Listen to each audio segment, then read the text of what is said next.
there, it's Natasha, and thank you so much for joining me today. Now, I kind of wanted to set myself a challenge. I make a lot of cards and I do a lot of card making, and it's fun to kind of just challenge myself every now and then. Something that I can achieve, but something fun.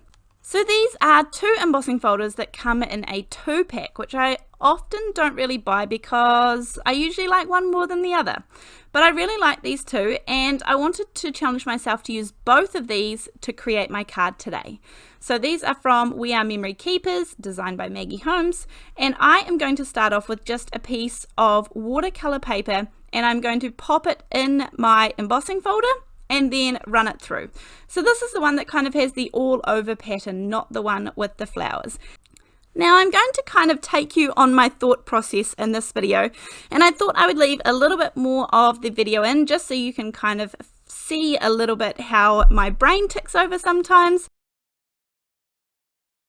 out so that it becomes a nice smooth video for you. But anyhow, I am starting off with 3 Reinkers. Now you could definitely just use ink pads, but seeing as I have them here, I'm going to use them. I have Wild Honey, Chipped Sapphire, and Seedless preserves. I have the Perfect Pearls color in Perfect Pearl, so it is just a kind of sparkly, shimmery little mica powder that I'm going to add just a tiny wee bit. I have only ever had one of these containers, and it's still more than 3/4 full. But here I kind of started on putting these 3 colors. I thought I would put all 3 on the page, so I am adding some water from the spray bottle, and then I kind of added a little bit of the ink. Now the ink is obviously full strength because it's from the Reinker, so I'm going to move in with the Seedless Preserves color and kind of add a little bit down here. I do have to be a wee bit careful because the purple and the orange or yellow won't mix nicely, so I kind of wanted to keep them apart. And here is where I kind of got my next thought, and I thought, hold on a minute, I need to do something. So I get a new piece of watercolor paper here, and then I'm just going to go straight in with the Reinker and just put a tiny little bit. This honestly is not very much. Use my spray bottle to let it kind of go right down to the bottom, and look how it kind of highlights, and it's almost kind of like an ombre. And it kind of highlights all those little embossed pieces, and I just love it on this design.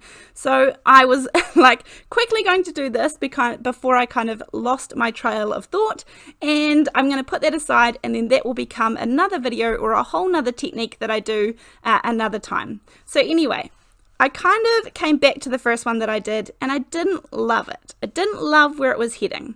So I do have a new sheet here, and this time I'm just going to paint on that Seedless Preserves color, which is kind of a purpley, pinkish, reddish, I don't know what that color is, but it is a really lovely color, and I really love this design in the background, so I wanted it to shine through.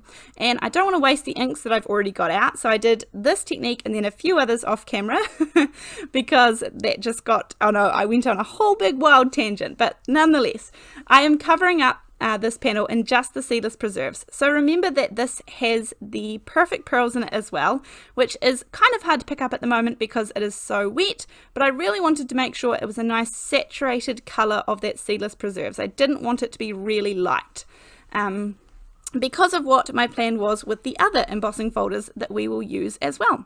So I was challenging myself to kind of use the embossing folders as my main tools throughout this. I wanted them to be the focus, and I wanted to use both of them, and I wanted to use them in several different ways. So that was my plan for this video. Now here, once I dry this with the heat tool, you can start to see that shimmer, that Perfect Pearls really come through. I am making sure to thoroughly dry my piece of paper because I did have quite a lot of water, and here you can really start to see the Perfect Pearls. So it just adds that little bit of extra, and if you don't have them, then you don't need them. You don't have to put like that extra little bit of shimmer. Now I'm going to move on to the next bit, where I'm going to use that same chipped sapphire color that I had at the beginning, but this is obviously the ink pad, and I'm just going to smoothly rub this over the top of my pattern, and it is only going to catch the raised parts of your pattern. So this was a really nice, easy way to go about it. I still really wanted the Seedless Preserves and the chipped sapphire together, but it just didn't work out how I originally wanted it to have the colors behind it. So I really like this look. I can still see all of that gorgeous Perfect Pearls, and I have my color combo sorted. Now here is the other embossing folder, and I have some vellum here as well. Now this is the Cardmakers Choice. This is 65-pound vellum, so it's a really heavy weight vellum. And I picked this up when it was on sale one day just so that I could kind of have a play with it and see if I liked it. And it has got some really cool properties to it. Having really thick heavyweight vellum is good for lots of reasons, including hiding adhesive a little bit better, and as I'm going to show you here, another cool thing. So I run this through my embossing folder just like I normally would a piece of paper, and you can see that the pattern of this embossing folder has kind of 3 or 4 gorgeous flowers on the front. It also has a few leaves. I've actually used this embossing folder in several different videos, so I will try and link to those below, but if not, have a search on my channel and you will definitely see them there. But this kind of heavyweight vellum tears really nicely right on the embossed lines. So this is fun. It stays together really well, but if you kind of rip it, it rips along the lines. So this was just a really nice, easy, fast way that I didn't have to fussy cut, but I still got the pieces out of it that I wanted. So you could definitely fussy cut this. If you've just got some normal vellum, then run that through, and you could even run it through a couple of times and layer up the vellum. Or I've also showed in a video before about how you can kind of run through a couple of them and then layer them up one on top of the other just by removing some of the outer leaves.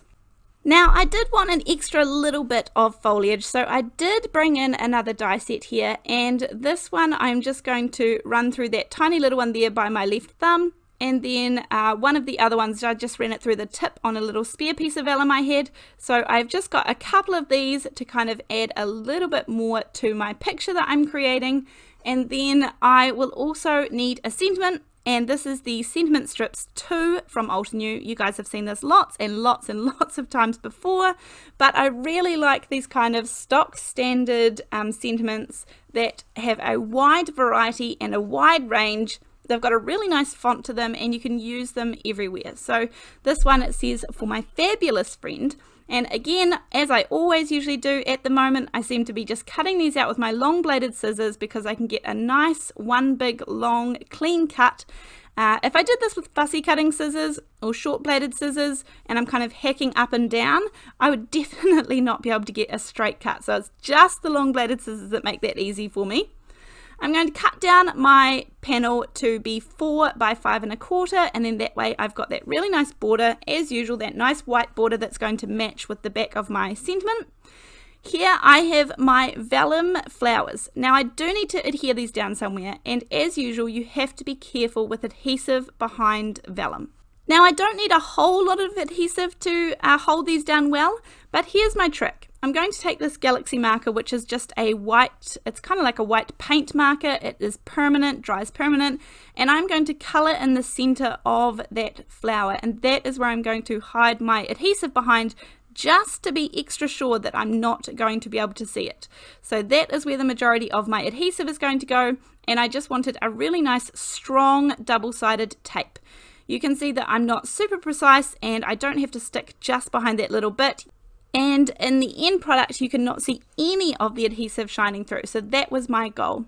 Now, as for the leaves, I did have to do something a little bit different there. Before I die cut them with the vellum, I added some stick-it adhesive to the back of the vellum, and I just covered the whole piece of vellum that I had, the little scrap, and then I ran my dies through. So the back of my leaves are all sticky with the stick-it adhesive. So here I'm just kind of figuring out my layout and where I want everything to go. One of the leaves from each of these ones just here is going to be resting on top of the flower as well, the vellum flower. And so that will also help hold down my flower. So there's plenty holding it there in place. And you can just see that I am going to burnish those down and they sit nice and flat on my panel. The same with this one here. I actually had an extra leaf, so I just thought I would pop that one going straight up the top. And then I don't want to waste that extra little leaf. I thought about using another wee flower down here, which would have looked more than fine as well. I could definitely do that.